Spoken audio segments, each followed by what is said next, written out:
united, considering the fact that Emerson Dambuzo Mlangagwa looks set and appears to be mobilizing to achieve the amendment number 3 of 2026 bill, which will actually make changes that are detrimental to Zimbabwe as a nation, because there is absolutely no democracy to speak about at the moment, but this will worsen things. And at this moment in time, Zimbabwe needed an opposition that is united, but that is not happening. It appears relations between Timba and Chibaya have long been strained, with Chibaya reportedly mobilizing opposition activists to claim loyalty to Chamisa to distance themselves from Timba's initiatives. Now, if you look at this, then it shows you that, there is someone somewhere, somehow, who is in a mode of sabotaging, especially the struggle against Amendment Bill number 3 of 2026, in a moment where all sane opposition political party leaders are calling for unity. People are fighting for positions within the opposition political party that Emerson Dambuzo Mlangagwa, by the way, is shutting the doors of election for them to contest, because we know that they rely heavily on elections. What is the fight all about? This is what is making ZANU-PF to actually continue to grow. So let me read this story, actually, where I found this story. It says, a simmering power struggle within the opposition has come into the open after a message by Amos Chibaya urged supporters aligned to opposition leader Nelson Chamisa to exit a WhatsApp platform convened by his former ally Jameson Timba, escalating tensions within opposition. The message circulated among opposition figures who claimed to be aligned to Chamisa, ordered them to leave the Defend the Constitution platform, a grouping established by Timba to coordinate opposition against the proposed constitutional amendment bill number 3. The bill proposes sweeping amendments to the Constitution, including extending President Mnangagwa's term of office and that of Parliament by 2 years.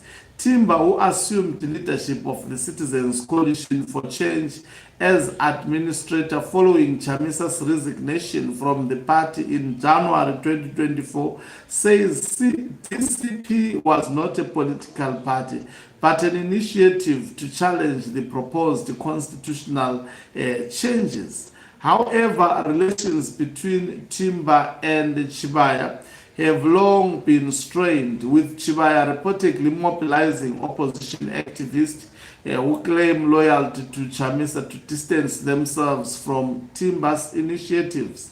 In the latest move, Chibaya's message warns those aligned to their faction against participating on WhatsApp bearing the DCP logo, saying such initiatives are not in line with Chamisa's strategic direction. It's very ugly, I can tell you. This is very ugly. This is petty politics, and that is not needed, especially at a time like this. I think Nelson Chamisa should come out clearly and actually put order within his supporters, because he is the leader. That is when he is supposed to show leadership at this crucial moment. Why are people fighting over nonsense? Whilst the nation is confronted with the possibility of shutting elections for good, we expect the opposition at this moment in time to be united. But guess what? They are not concerned. What they are concerned about is positions, is organization, strategies that have failed before. What is what is there to actually fight for? The strategies have been failing before, At the moment, people are calling for unity. Someone is deciding to go against that unity. It's a shame what is happening, especially within the supporters of Nelson Chamisa. And I hope and I pray that this is not true, but it appears to be true. Now, let me read this. Ladies and gentlemen, be advised accordingly, the above logo is not our child. The message read, our special focus is Agenda 2026 as explained by our leader, President Advocate Nelson Chamisa. Let's follow the laid down trajectory and ignore many side shows that are meant to defocus us from our core business as a movement. So it means Nelson Chamisa's Agenda 2026 in this regard was formed because they saw Jameson Timba forming this group, which he has explained over and over that it was meant to challenge Amendment Bill number 3 of 2026. It was not a political party. I wonder what is happening now within CCC, further diluting the supporters, further causing more confusion at a time whereby this organization, or whatever the grouping, is supposed to be fostering unity and focused on the main contentious issue, that is ZANU-PF is continuing with its insane constitutional amendment bill number 3 of 2026. That, I think, that is where the focus of everybody should be, not this sideshow. So it continues to say, let's follow the laid trajectory and ignore many side shows that are meant to defocus us from our core business as a movement. It continues, there are many WhatsApp groups created in our province by our yesteryear detractors who are busy adding our membership. You are kindly advised to exit such groups led by people who are not pro the vision of Advocate Nelson Chamisa. Our position will be communicated to you by the leadership through our usual channels. Let's focus on building a stronger foundation for the movement. Agenda 2026 is widely understood to be Chamisa's roadmap for rebuilding his political base ahead of the next electoral cycle following his dramatic exit from the CCC in January 2024. Timba condemned attempts to intimidate critics of the proposed constitutional amendments. The platform I convened in the DCP, a non-partisan initiative that enables citizens to exercise their constitutional rights in defense of constitutionalism. He told this publication when contacted for comment. The Constitution belongs to the people of Zimbabwe, and participation in the 90-day consultative process cannot require permission from any political grouping. No one needs permission to defend the Constitution. The person or group that discourages anyone from defending their Constitution can only do so if they are pro-2030. Repeated efforts to obtain comment from Chibaya appears were fruitless. Political observers say the latest development exposes deep fissures within the opposition at a time when analysts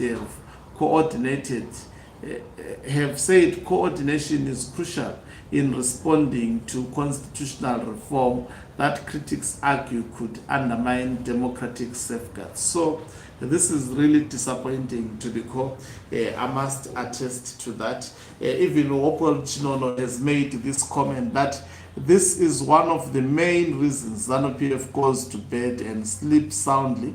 The sectarian approach to politics by Zimbabwean so-called opposition leaders is both backward and prolongs ZANU-PF rule. You cannot fight ZANU-PF alone and expect to win. It is foolish.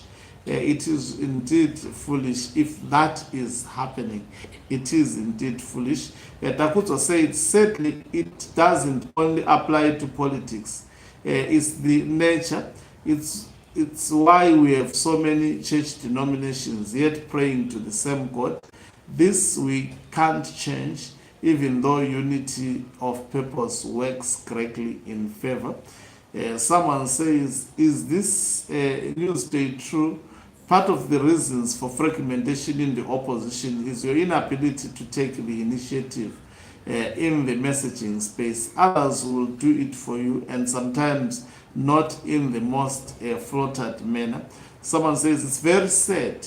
These men, they don't need to trust each other. They need a constitution that will protect their vision, and anger everything of the movement on the constitutionalism and proportional representation when reviewing or adding new ideas. So this is really unfortunate. I mean, people ask, is it true? I'm sure no credible journalist can actually pen such an article if it's not true. Thank you very much for watching us. If you are watching us for the very first time, please do remember to press the red or black subscribe button so that next time when we beam live, you become the very first one to watch us. You can financially support this channel by pressing the join button and be part of our members who are the heartbeat of this channel. You can equally do so by pressing